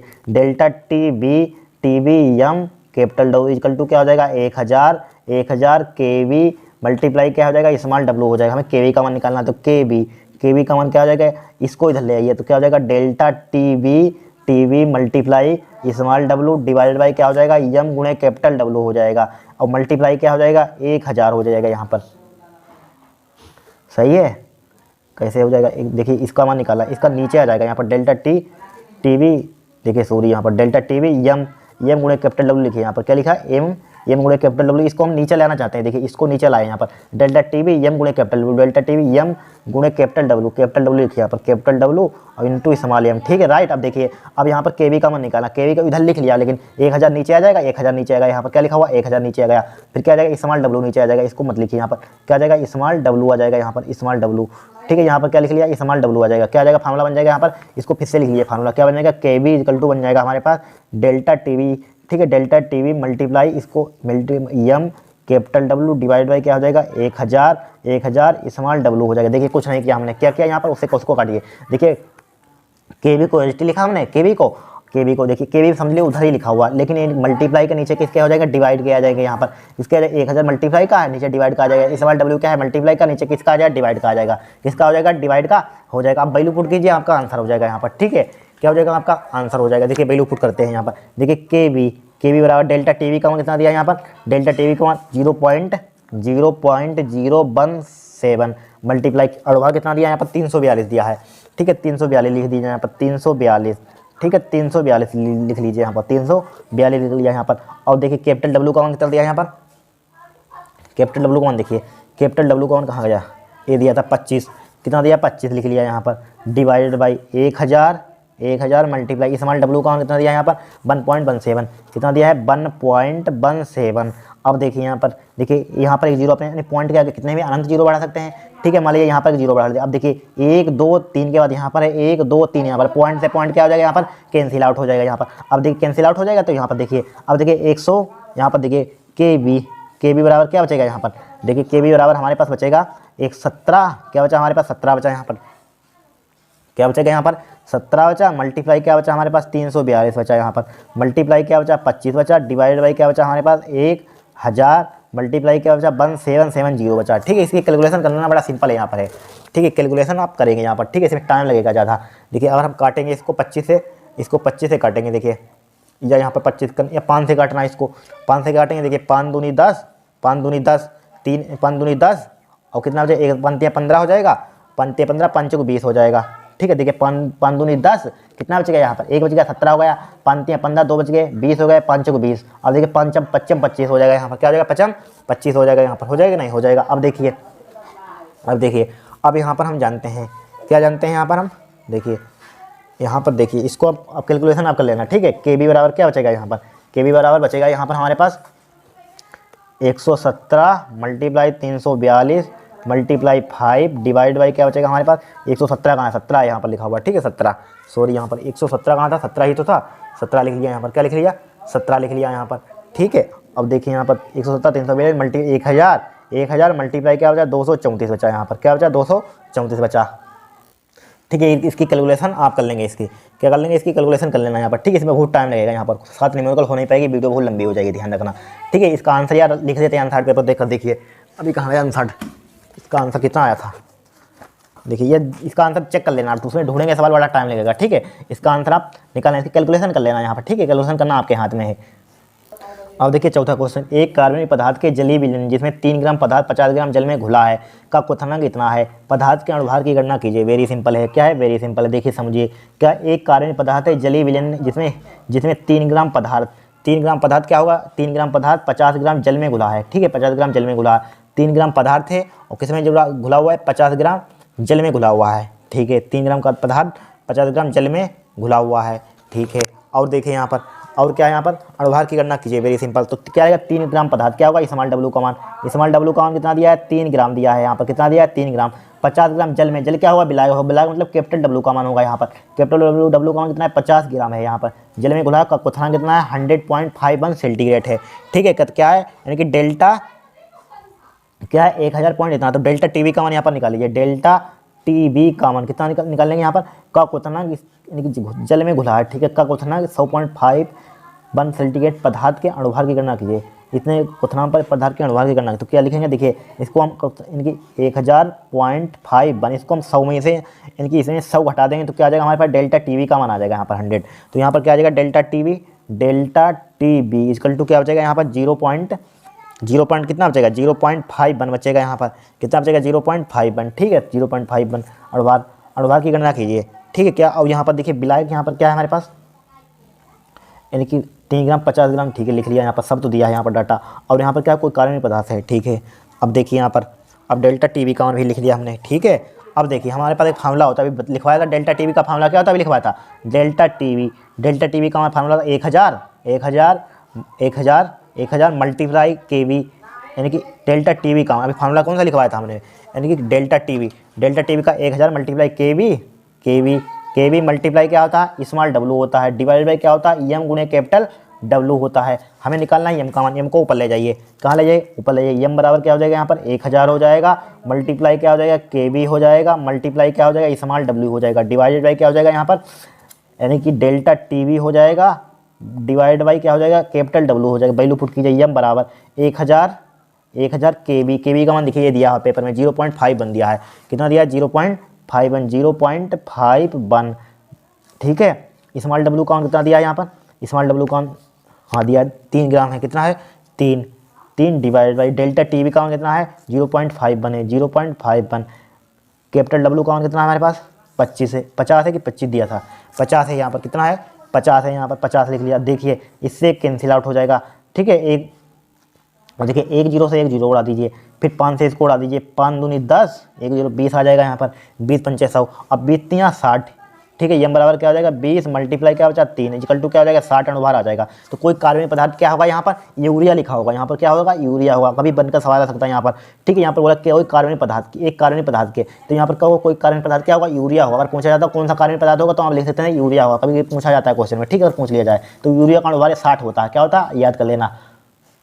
अब देखिए 5वां क्वेश्चन है 2020 में शायद आया था, हाँ 2020 में सेट नंबर 7 में, ठीक है शायद 2020 में आया था 5 नंबर का सवाल। देखिए 45 ग्राम एथिलीन ग्लाइकोल C2H6O2 के 600 ग्राम क्या लिखा हुआ है 600 ग्राम किसी में गुला 600 ग्राम जल में मिलाया गया है, ठीक है। किस में मिलाया गया है जल में मिलाया गया है, ठीक है। विलयन के हिमांक का वर्णन हिमांक की गणना कीजिए, किसमें ज्ञात करनी है हिमांक का वर्णन और हिमांक की गणना कीजिए। तो किस टाइप से ज्ञात करेंगे यहाँ पर देखिए बड़ा सिंपल क्वेश्चन है, ठीक है। ध्यान से देखना इंपॉर्टेंट क्वेश्चन है, 5 नंबर का आया था। देखिए 5 नंबर का सवाल आया हुआ, देखिए 5 नंबर का कितने नंबर का आया था 5 नंबर का आया था, ध्यान रखना। देखिए इसमें पूछा था विलयन के हिमांक एवं हिमांक का वर्णन हिमांक की गणना कीजिए। 2020 का सेट नंबर कौन सा है 7वां है यहाँ पर, ठीक है। देखिए कितना सिंपल सवाल आया था 5 नंबर का, देखिए यहाँ पर। अब देखिए यहाँ पर कैलकुलेशन आप करना है यहाँ पर, ठीक है। हम नहीं करेंगे यहाँ पर, आंसर आपको देखकर बता देंगे।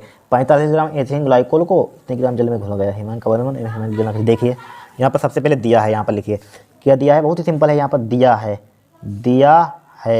देखिए क्या दिया है 45 ग्राम एथिलीन ग्लाइकोल को जल में घोला गया है, इतने ग्राम जल में घोला तो क्या होगा ये विलेय होगा, यानी कि स्मॉल डब्ल्यू होगा यहाँ पर। क्या होगा यहाँ पर स्मॉल डब्ल्यू का मान कितना दिया है 45 ग्राम दिया है यहाँ पर, ठीक है। 45 ग्राम एथिलीन ग्लाइकोल को 600 ग्राम जल में मिलाया गया है, यानी कि जल में मिलाया गया, यानी कैपिटल डब्ल्यू का मान कितना दिया है यहाँ पर 600 ग्राम में जो 600 लिखा है कि 100 लिखा है, अभी चेक कर लेते हैं। 600 ग्राम यहाँ पर देख लीजिए 600 ग्राम यहाँ पर लिखा हुआ, क्या लिखा हुआ है 600 ग्राम जल में घोला गया, यानी कि कैपिटल डब्ल्यू का मान कितना दिया है यहाँ पर कैपिटल डब्ल्यू का मान 600 ग्राम जल में घोला गया है, ठीक है। जल में घोला है। विलयन के हिमांक का वर्णन की गणना कीजिए। अब देखिए यहाँ पर क्या लिखा हुआ एथिलीन ग्लाइकोल, यानी कि इसका अणुभार C2H6O2 का अणुभार यहाँ आप निकालना चाहते हैं निकलवा देते हैं। देखिए C2H6O2 का अणुभार, ठीक है। डायरेक्टली आप मतलब याद कर लेना, इसका बहुत बार ये पूछा जाता है, ठीक है। अणुभार यहाँ पर देखिए इसका कार्बन का कितना होता है 12 होता है, तो 12 मल्टीप्लाई क्या हो जाएगा 2 हो जाएगा, मल्टीप्लाई हमें तो याद है डायरेक्टली लिख सकते हैं 6 गुना कितना हो जाएगा 1 हो जाएगा, प्लस प्लस का कितना हो जाएगा 16 गुणा कितना हो जाएगा 2 हो जाएगा। जब इसकी आप इसको कैलकुलेट करेंगे कितना आ जाएगा 62 आ जाएगा, ध्यान रखना। क्या देखिए 12 दूनी 24 हो जाएगा, 24 और 6 6 हो जाएगा, 24 6 30, 16 दूनी 32 62 हो जाएगा। ठीक है, डायरेक्टली याद कर लेना, निकलना मत। ठीक है, 62 हो जाएगा। अब देखिए हमें और क्या दिया है, के एफ का मान दिया है यहाँ पर। ठीक है, अणुभार है यहाँ पर, अणुभार के एफ का मान कितना दिया है यहाँ पर, के एफ का मान 1.86 दिया है। ठीक है, और देखिए 1.86 दिया, मात्रा कम लिख लेना। ठीक है, 1.86। और यहाँ पर हमें किसका मान निकालना है, के एफ का मान इतना दिया है यहाँ पर। ठीक है, क्या निकालना है, विलयन के हिमांक का मान एवं हिमांक की गणना कीजिए। हिमांक का मान की फ्रीजिंग यानी कि डेल्टा टी एफ का मान निकालना है। किसका मान निकालना है, delta T F. Delta T F का मान कितना निकालेंगे, देखिए फर्स्ट बार निकालेंगे delta T F, delta T F का मान निकालना है। तो देखिए हमने के वी का मान जो डेल्टा टी वी का फार्मूला लिखा है वहाँ पर सिर्फ के एफ, यहाँ पर एफ लगा देना, भाई फार्मूला लिख देना है यहाँ पर। देखिए क्या होता है, डेल्टा एफ हो जाएगा, डेल्टा वैसे टी वी होता है, इक्वल टू क्या हो जाएगा हमारे पास, क्या हो जाएगा, यानी कि 1000, भाई 1000 आता है, 1000 मल्टीप्लाई जहाँ पर के वी लिख सकते हैं, बार पर के एफ आ जाएगा। ठीक है, और बाकी सब एच टी हो जाएगा, स्मॉल डब्लू डिवाइड बाई क्या हो जाएगा, यम गुणे कैपिटल डब्लू हो जाएगा यहाँ पर। ठीक है, अब देखिए डेल्टा टी एफ बराबर क्या हो जाएगा 1000 मल्टीप्लाई के एफ का मान कितना दिया है 1.86 मल्टीप्लाई स्मॉल डब्लू का मान कितना दिया है 45, कितना दिया है 45 लिख दिया। ठीक है, 45, और तो कुछ दिया ही नहीं है, 45 दिया है यहाँ पर। ठीक है, अब देखिए यहाँ पर अणुभार कितना निकाला 62 निकाला। ठीक है, कैपिटल डब्लू का मान कितना दिया है 600 दिया है यहाँ पर, कितना दिया है 600।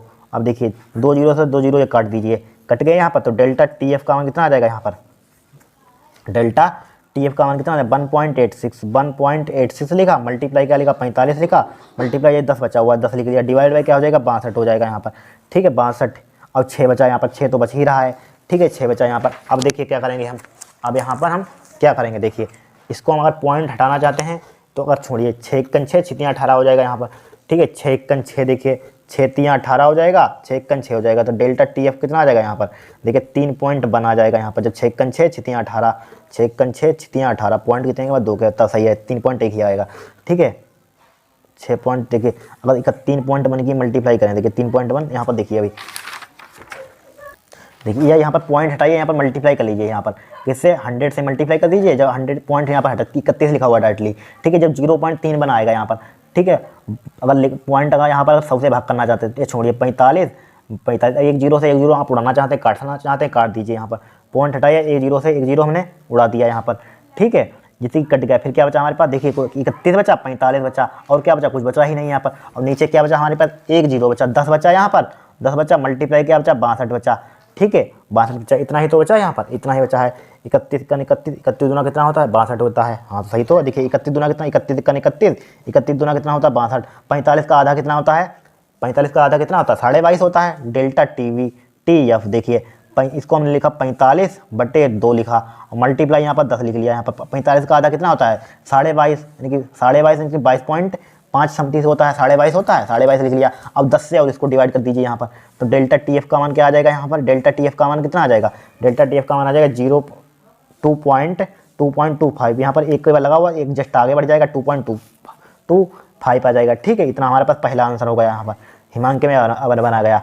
ठीक है, फिर क्या पूछा गया था हमसे, फिर देखिए यहाँ पर फिर पूछा गया था हिमांक में अवनमन, फर्स्ट पार्ट हो गया।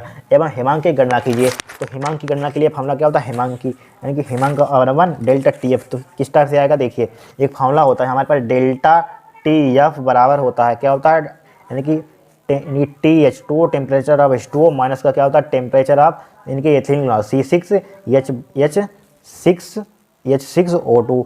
ठीक है, हमें देखिए डेल्टा टी यानी कि डेल्टा टी एफ का मान कितना निकला 2.25, कितना निकला दिखाया 2.25 बराबर इसका मान इनके इसका टेम्परेचर क्या ले लेते हैं 273 ले लेंगे यहाँ पर, 273 केल्विन, माइनस का क्या हो जाएगा इसका निकालना है C2H6O2। ठीक है, अब देखिए इसको इधर ले आइए, माइनस का इधर लाएगा किसका हो जाएगा प्लस का हो जाएगा, TC2H6O2 हो जाएगा, उसको उधर ले जाइए क्या हो जाएगा 273 हो जाएगा, उसको उधर ले माइनस का क्या हो जाएगा 2.25 आ जाएगा, TC2H6O2 इसमें 273 में से 2.25 घटाइए, देखिए 273 में से 2 घटाएंगे तो कितना बचेगा यहाँ पर 271 बचेगा, 271 बचेगा। अब 271 में से 25 देंगे 0.25 पैसा घटा दीजिए तो कितना बचेगा यहाँ पर 270 पैसा 70.75 बचेगा। 75 कितना होता है 75 2.75 यानी कि 2.270.75 और 25 जोड़ेंगे तो कितना हो जाएगा 271 हो जाएगा। ठीक है, तो कितना बचेगा यहाँ पर 270.75, ये क्या होगा हमारा आंसर होगा। ठीक है, अब एक आंसर होगा। देखिए नेक्स्ट क्वेश्चन, अब देखिए एक क्वेश्चन 100% 2023 में हमने देखा और पहले भी आ चुका है।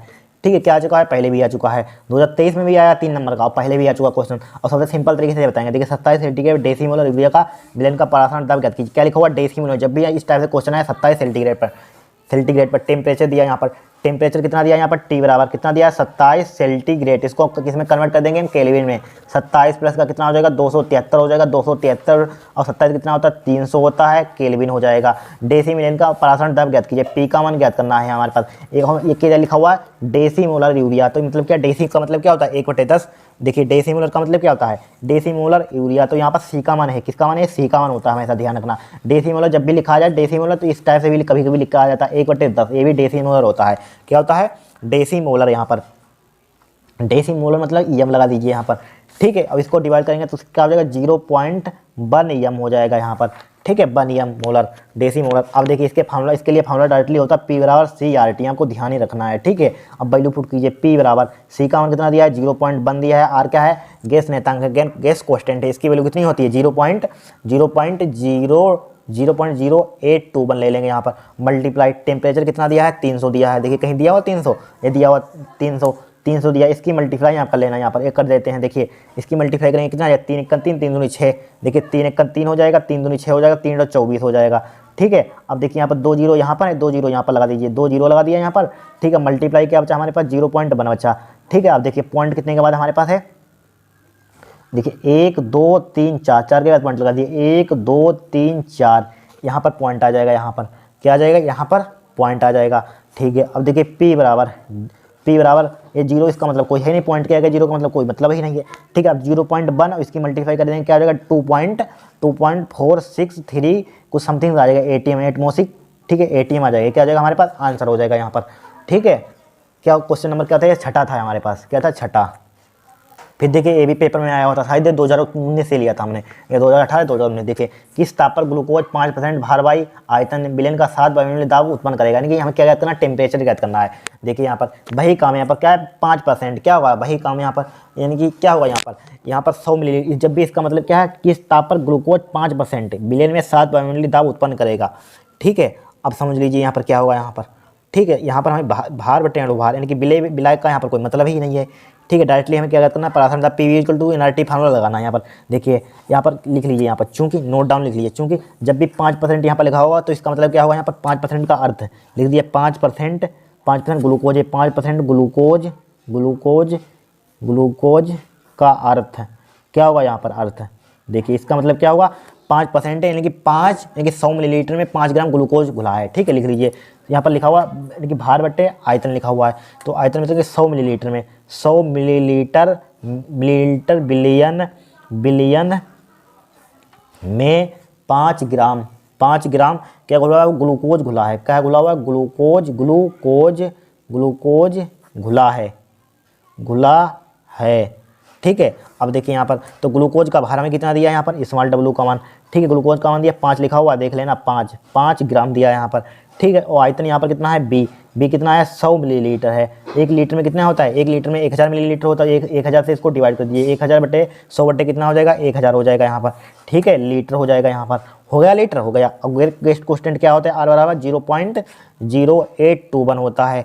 ठीक है, और कुछ दिया यहाँ पर, और पी का मान यहाँ पर दे दिया, यहाँ पर पी का मान कितना दिया है 7 वायुमंडलीय एटीएम हमें टेम्परेचर यहाँ पर ज्ञात करना है। ठीक है, टेम्परेचर ज्ञात करना है। फार्मूला क्या होता है, या ग्लूकोज का अणुभार डायरेक्टली हमने बताया था याद करना। ग्लूकोज देखिए आया, वही बार बार रिपीट होते हैं, ग्लूकोज आ जाएगा, कभी जल आ जाएगा, सोडियम हाइड्रोक्साइड आ जाएगा, सुक्रोज आ जाएगा, यूरिया आ जाएगी, वही पूछे जाते हैं। तो ग्लूकोज का अणुभार कितना होता है, m बराबर 60 होता है, निकाल लेना यहाँ पर। ग्लूकोज का अणुभार 180 होता है, यूरिया का होता है 60, 180 होता है। इसके लिए PV = nRT, अदर के समीकरण ये PV = क्या होता है nRT होता है। हमें टी का मान ज्ञात करना है, तो पी का मान कितना दिया है 7 दिया है, मल्टीप्लाई इसका मान कितना दिया 100 बटे 1000 दिया है। ठीक है, 100 बटे 1000 बराबर मोल क्या होता है, भार बटे अणुभार होता है, भार बटे अणुभार RT हो जाएगा। 2 जीरो से 2 जीरो उड़ा दीजिए, 7 मल्टीप्लाई क्या हो जाएगा 0.1 बचेगा, 10 से भाग करेंगे, या लिख लीजिए 1/10 ही लिख लीजिए। ठीक है, बराबर क्या हो जाएगा 1/10 ही। तो भार का मान कितना दिया है 5 दिया है, यहाँ पर कितना दिया 5 दिया है, डिवाइड बाई क्या हो जाएगा, अणुभार कितना दिया है 180 दिया है। आर का मान कितना दिया है 0.0821 दिया है, मल्टीप्लाई टी का मान कितना दिया है यहाँ पर टेम्परेचर का मान तो निकालना ही है हमें। तो ये देखिए 7 मल्टीप्लाई इसको ये 0 से 0 उड़ा दीजिए यहाँ पर, तो 7 बटे मल्टीप्लाई 1 बचेगा बराबर क्या बचेगा 5 गुणे क्या बचेगा 0.0821 मल्टीप्लाई क्या बचेगा टी बचेगा डिवाइड बाई क्या बचेगा 18 बचेगा, यहाँ पर क्या बचेगा 18 बचेगा। ठीक है, इसकी मल्टीप्लाई करना चाहते हैं उधर मल्टीप्लाई करना चाहते हैं कर दीजिए यहाँ पर।